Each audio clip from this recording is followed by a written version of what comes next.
WeInfuse podcast, episode number 25.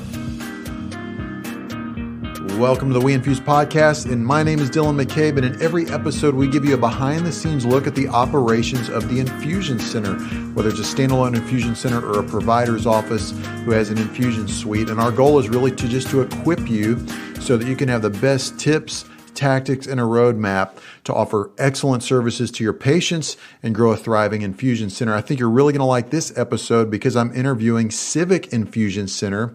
I'm interviewing their executive director, Debbie. I'm also interviewing Dr. Stein and Dr. Roatman, and they're going to talk about how they pursue excellence in the midst of COVID-19 compared to a typical hospital setting.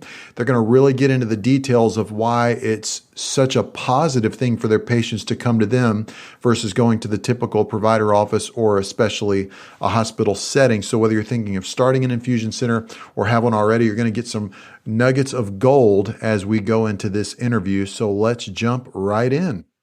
So basically, Dr. Roatman and I are board certified anesthesiologists, and essentially we recognize that there was a need for a facility in this area that was focused on an affordable, high quality, and convenient alternative for patients with chronic conditions that require IV infusion therapy.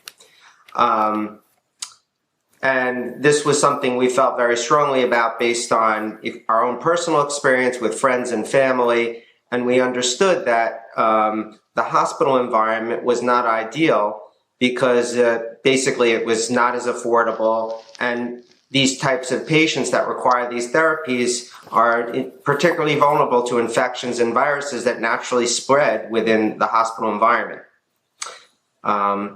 So that's sort of how we started off, and we felt that this was a unique opportunity for this area and for the patients that really don't have an option in this area for that kind of treatment. That's great. And for those listening, as I mentioned in the intro, we've got Dr. Stein, Dr. Roatman, and Debbie, the executive director of Civic Infusion Center. And so give our listeners a kind of a snapshot, a 90-second snapshot on what Civic Infusion Center is and why you guys are located in the place that you are and kind of the value that you offer. So, Dylan, we're basically a freestanding multi-specialty infusion center. We give practically every drug imaginable now, biologics. When we started out, we were looking to see, obviously, what our patient population was. We chose the Wilton area up in Connecticut because Connecticut and the Northeast in general really doesn't have a lot of options for these chronic disease patients.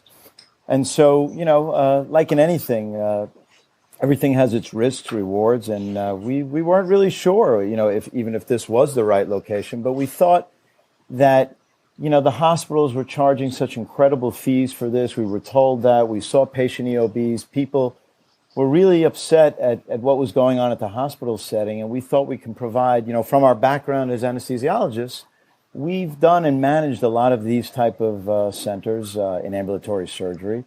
And so we thought, okay, we have that kind of experience and background. How do we do it in the infusion business? And that's really how it kind of originated.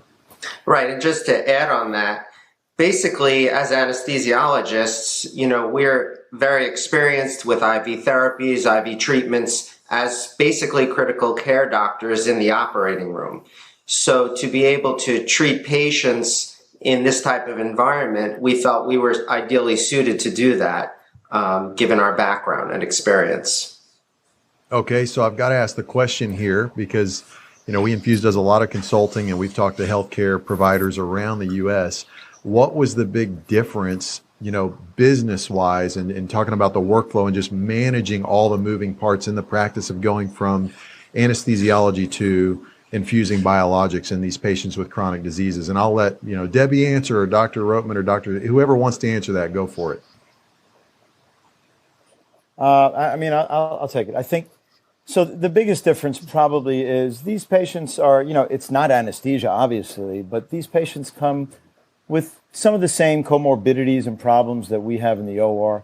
The difference here from a business standpoint is that this is obviously a very difficult sort of negotiable thing with insurance carriers. So it's not easy, as in other words, most of the carriers understand all the other businesses in medicine. We found that our carriers, at least here in the Northeast, were pretty blind to what outpatient infusion services were. And so we had to do a lot of educating. We educated ourselves. And then when I negotiated all these rates and just to get contracts with insurance carriers, just to be honest here, and look, they really don't know. They don't have people that are very experienced with dealing with outpatient office-based infusion. They do know an aspect of the home infusion environment, but they really don't know a lot about what we do. And so, again, we educated ourselves, we educated them, we started working very hard on all our contracts. And, so from a business aspect, I think that was the toughest part. Absolutely. And for those listening, we are recording this at the time of the coronavirus. And so we've got timeless principles to share here as well, but we've also got the fact that a lot of people are working remotely. So if anybody hears kids or dogs or anything happening in the background, we are all dealing with it. So tell me this now. So you guys have a very successful standalone infusion center. You are strategically located in between some major health systems there in Connecticut. You guys have a great website. I looked over it, and you've got really helpful resources, whether it's a patient or a provider who wants to send referrals. You've got forms up. What has it been like dealing with the outbreak of COVID-19? Well, Deb, you want to take it from the desk point of view? Sure. So, we certainly have had protocols in place before COVID-19 started, but we have upped our protocols. For example, now we're calling every patient before they come and asking them, did you experience a fever, a cough, shortness of breath? The questions that were set out by the CDC. This is something we hadn't done before. Our patients don't come here if they're not feeling well anyway, because they're not going to want to get an infusion if they're ill on a regular basis. But, certainly before they walk in the door here, they are screened, their temperature is taken, masks are worn, we're cleaning down the office, top to bottom 3 times a day. So we're doing everything in our power in order to ensure that our patients who need their medication on a regular basis are going to be able to receive it, that we're going to stay open, we're all going to stay healthy on our end, and we're doing our best to keep our patients healthy as well. Yeah, if I could just add to that, I think people actually are very relieved that there's an option available outside of the hospital, because today, if you're going to go to the hospital, you're going to see, at least in this area and probably all over the country, it's pretty much a disaster area. And so people are relieved that they have an option to go to that's high quality and affordable still, and it doesn't interrupt with their regular treatment. And so, piggybacking off of that, what can you guys do, or what are you doing that might be helpful to other infusion center operators listening to this, to reach out to those hospitals saying, hey, help us, or we can help you alleviate that burden, and we have a place patients may feel safer or better at this time coming to our standalone infusion center? So we have done that in some ways with our marketing staff, but Dylan, as you know, the hospital systems really are very much to themselves. And of course, they worry about what they're doing. And we as a private center, I think, struggle a little bit with that. But what we have done is we've had our marketer go to all the doctor's offices, even though she cannot even get in at this point.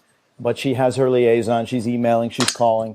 And we all have tried to put out the word, of course, that we are open, we're treating, and we're following all these protocols.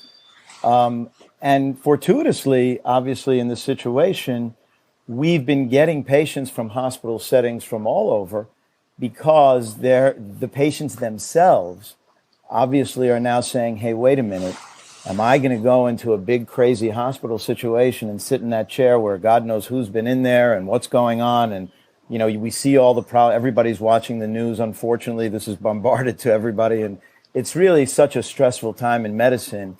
And I think that's where our infusion suites really come in at such the right time because we provide a very relaxing and calm atmosphere. I think, as Dr. Stein was mentioning, once we get these calls that our patients are being transferred actually to our facility from, I mean, whether it's an insurance carrier calling, whether it's a patient calling themselves, some of the even drug reps are looking for their patients, places that they can go. So obviously in this time for, I guess, all the freestanding infusion centers, this is a good thing. But again, we have to be really careful. I mean, my biggest fear, Dr. Stein's biggest fear, and Ms. Rowland's biggest fear is that if somebody gets sick in our center, okay, what do we do? Do we close for a week? Is it 14 days? I mean, as providers, we get updates almost on a day, I would say on a daily basis. In New York and Connecticut, we get these provider alerts and updates, and everything has changed. Now, as you may know, it's, the whole world should be wearing masks. Yesterday, they shouldn't have been wearing masks. It's really a crazy time. And so we do our very best for when we get these phone calls. Debbie and we really have a nice staff, and they all know how to treat the patients really well. And we tell them to not only allay their fears, but it's the truth. We are doing everything that the hospitals cannot do just because strictly by spacing patients out. We do have a private room. We have some semi-private areas for patients. Even the snack area and the refreshment area, we have our nurses going with gloves and sterilely giving them out to patients to avoid them coming to the snack area. So I think we're really bending over backwards, and it's really working. And we've been kind of flooded with more calls due to all these things. And since even before the COVID-19 crisis occurred, our standards and our expectations were to exceed the hospital environment, not just to match the hospital environment. So I think this COVID-19 crisis has really just highlighted what we can do. And it's brought to light the importance of just focusing on high quality patient care, accessibility for patients, as well as understanding that, people need to be able to afford their treatments. So I think this has really been interesting time for us. And I think, people are really starting to learn about us as a result of this crisis as well. Yeah, and if I could piggyback on that, often people did not know that they had an option of going to a freestanding infusion center. And certainly, there were a lot of physicians who wanted to keep their patients in their system, if you will. Once they come to us and realize what they have when they come to us and the experience that they have, it's been remarkable. I mean, the patients so appreciate this type of environment.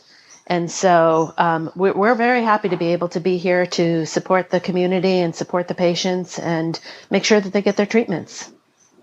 Right. And Deb, I think you were, just to maybe add a little bit here, Debbie was saying that when they come in, and we really don't even let them in now, there's a locked door, their temperature is taken outside, a nurse goes to see them, and we do the evaluation and the appropriate screening questions. But they've been flabbergasted. I mean, they've been super surprised, like, oh, wow, you guys can really do this, and you're doing all the things that we've read about. So, yeah, I mean, overall, we're pretty happy right now with how we're taking care of patients. Well, I think about that, and I think about if my own mother or somebody in my family was going to get infusions, I would absolutely want them to go to a place like Civic versus a hospital with the crowds and all the risk associated with that. And you guys are clearly going the extra mile to provide, a great setting for your patients, but also a safe setting. But let's kind of shift gears here. And you guys are doing so many things very well. And you bring a lot of, obviously, clinical expertise and business acumen to this situation. But let's talk about what's been one of the biggest challenges that you've had to navigate with this that's kind of caught you off guard or caused you to put extra time and energy into dealing with that challenge. And then I'll follow up with what's been one of the things that you've learned that's gone really well. But let's for other infusion centers listening that are wondering if other people are sharing their own experience, what's been one of those biggest challenges you've been facing? I can take that. So I would think, as we mentioned, the phone has been ringing and patients have been wanting to transfer to our center, and that's been great. But a lot of the physician offices, especially in New York City, are working with either a skeleton staff or they're working from home. So getting the information in that we need which is challenging, has been more of a challenge lately. So that I would say is the biggest problem that we're having. And also on the other side is getting the authorizations are taking longer. We're really pushing it to, make it happen very quickly. But it's a tremendous amount of time spent gathering the information that we need and getting the authorization. We are turning things around very, very quickly. But, certainly when people call us when they have an infusion scheduled for the next day, we want to get them in the next day. So we're doing somersaults and backflips in order to make it happen. And it's it's stressful, but we're getting it done. Right. And I think even as the medical director, I get calls from Debbie and the staff because, again, the communication, which I think that's one of the things we pride ourselves on. We have our nurses that really communicate with the office of the referring providers nurses. And so if they're not around and something they can't write an order. So what's been happening is we've been getting orders that really are, I don't want to say unacceptable, but kind of not written in the right way, or they forget a signature, or the dose is not written correctly. So then I'm looking at these, trying to get approval from their office, trying to go over with our nurse, is this right? Can we do this patient? They want to be done this Saturday. And so, these, again, the communication, which again, was very smooth up until COVID-19. So, that's been a real challenge for us. And if I'll add another challenge I think we saw a little bit early on, which I think we've overcome at this point, is that we were busy doing a lot of education about infusion and with insurance companies and why insurance and why patients want an alternative site for their care and why it's critical for patients to be able to have this and why it's a win-win for both patients and insurance companies to have an alternative high-quality location like us around. And initially, we kind of had a lot of misunderstanding about what's involved and who's there, and but eventually they sort of understood, and we're at a place now where they actually very much appreciate what we're doing and realize the value that we're bringing to the community. That's good. And your website does a good job of communicating that too. I think something on your homepage says it's about half the cost for a patient to get an infusion at a standalone infusion center versus the hospital. Yes. And the reason for that is because I think a lot of patients realize this, only after they receive their bill for their infusion. But there's something called a facility fee that hospitals are able to charge. So in addition to the professional fee that's charged to patients, the hospital itself charges a facility fee. And these costs add up. So as a freestanding independent center, we don't charge a facility fee, and that significantly reduces the amount that patients have to pay and insurances have to reimburse for our services. So to me, that's a huge value add. I mean, you're helping patients to really providing a safer environment. There's a lot less interaction, and they don't have to go to a crowded hospital. You're saving them money, which is huge. So these are big things. And then I think about the communication flow, just going back to Debbie's comments about, having to deal with all the different communication. And I know Civic uses WeInfuse, which is huge because the software gives you a tool to put everybody on the same page in the insurance process, the scheduling, the charting, and so forth. But I know that as you interact with other providers and they're using a constellation of systems to manage that same workflow, it makes it really challenging, especially when they're using everything from, sticky notes to handwritten notes to one software for charting and another software for this. It just makes it hard for everybody to communicate effectively. And I know that that's been a challenge that you guys have had to deal with as well. Yes. Well, let's talk about that and talk about the positive side of that. As you've had to deal with that, what's one really big thing that you guys have learned that's going to make you a better infusion center? Well, one thing that I've learned is that, amazingly, the standards in the hospital are quite low. So it really hasn't taken us much to really stand out and be, set the bar for what infusion therapy should be. I think people deserve a clean and inviting setting that's with high quality personnel, experienced people that know what they're doing. And I think many times when people go for infusions, whether it's in a doctor's office or even in the hospital, they find themselves in like what could be described as almost like a closet, dirty supplies and equipment. So I think we've really taken it to another level, and we're trying to set the bar in terms of what people should expect when they come for an infusion treatment. Yeah, and I think one of the really important things that I learned, and I guess this is true in all of medicine, but particularly in the infusion space with these kind of patients, is that if you provide a great service and make people very happy and really understand what they're going through. For example, there's a huge multiple sclerosis population. And I say huge because there are many people out there who have been very, on the outset of just being diagnosed. They don't know.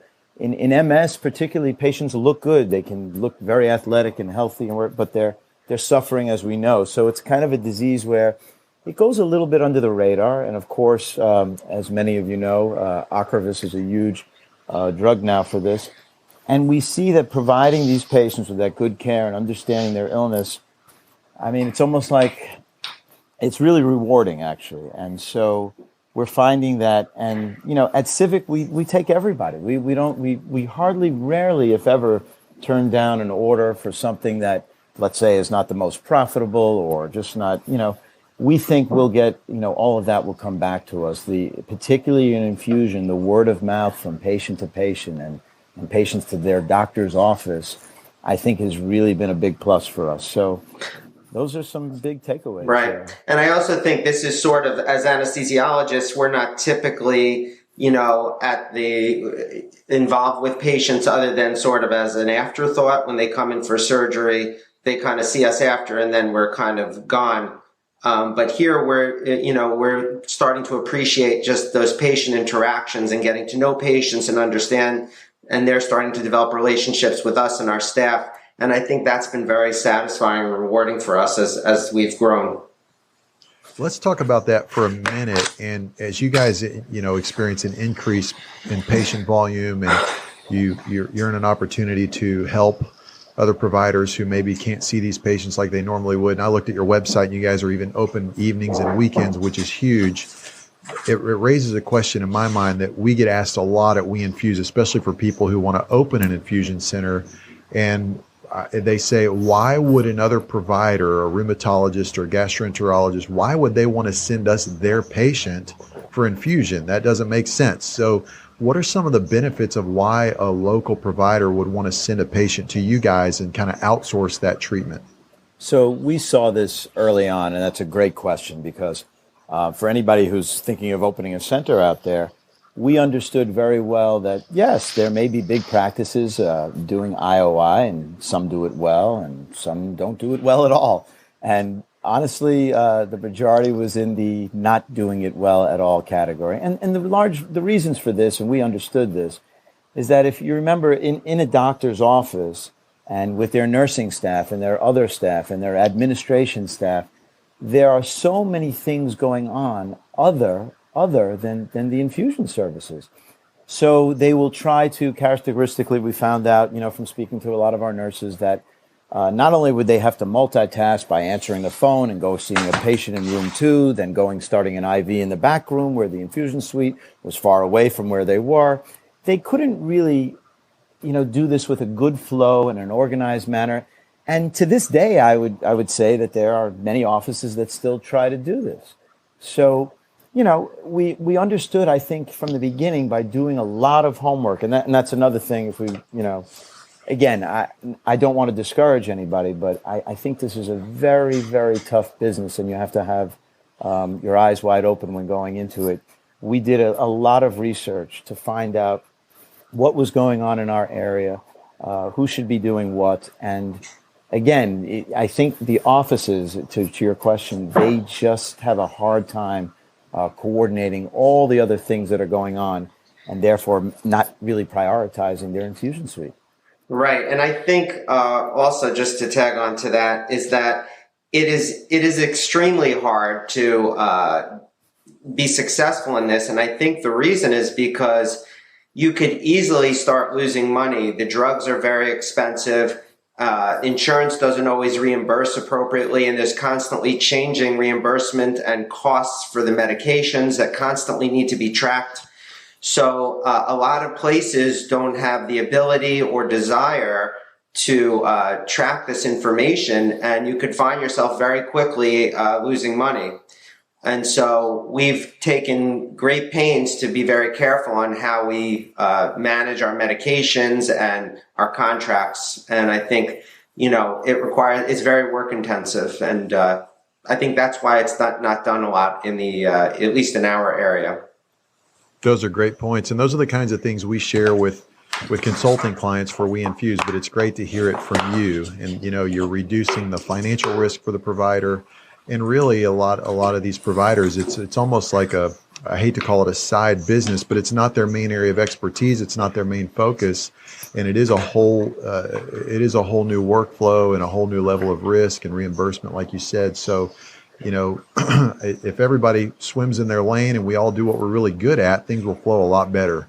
And that's kind of what I hear you saying in that. Well, we could talk on and on about the different things you guys are doing to kind of stand apart and offer excellence in different ways, but want to respect your time and wrap this up here in a few minutes. So what's some parting advice you would have for other infusion centers as they navigate this current challenge of COVID-19?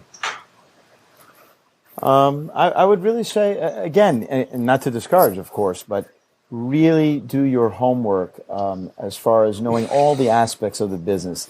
It's not, as Reese and the guys will always say, it's not a build it and they shall come business. You have to know, obviously, your market, your area, what the hospitals around you are doing, and, patient demographics, things like that. I mean, it takes a lot of time to research. Again, I think the biggest hurdles are with your insurance carriers. And one of the things that I would say to people is really understand your particular insurance carrier market. State to state, as we learned going to the great NICA meeting last year, we had people from all over the country, and meeting people and understanding how their states look at the infusion industry through their insurance companies is very different than another state.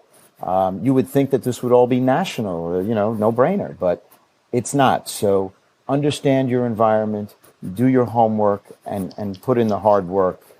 It'll definitely be rewarding.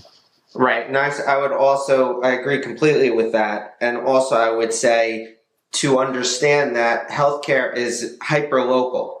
Just because you're able to do something in one market does not mean it will translate into another market.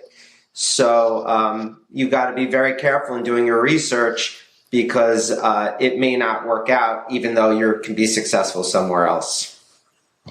And what I would say to the other infusion centers who are dealing with COVID-19, take those extra safety precautions, treat your staff well, because know that they are working harder than ever, and just everybody stay safe and continue to treat your patients, because your patients need that medication. So you staying open and staying safe is incredibly important. Yep, agreed. Great points, guys. And so for those of you listening, I just want to say thanks to Debbie Rowland. Thank you, Dr. Stein. Thank you, Dr. Roatman. We appreciate you guys, of course, as a WeInfuse customer, and that we can partner with you. And thank you just for providing excellent service to your patients. Thank you. Thank you, Dylan. Thank you for having us.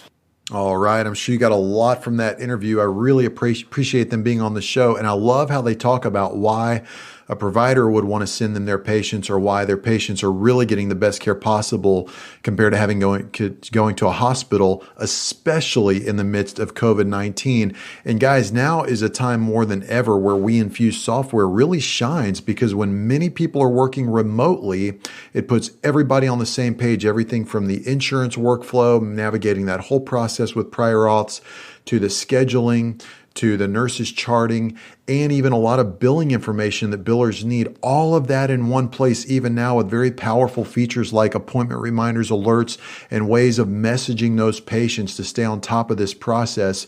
Go over to WeInfuse.com to learn more and to request a demo. Schedule a time to talk through it with an account executive. You will be glad you did. There's just no need to use a constellation of systems to manage this complex process. And those of you that have listened, thank you for listening. If this has been helpful, please share with others and also rate and review on iTunes. It's just a great way to say thank you to us. We hope this was helpful. My name is Dylan McCabe. This is the WeInfuse podcast, and we will catch you in the next episode.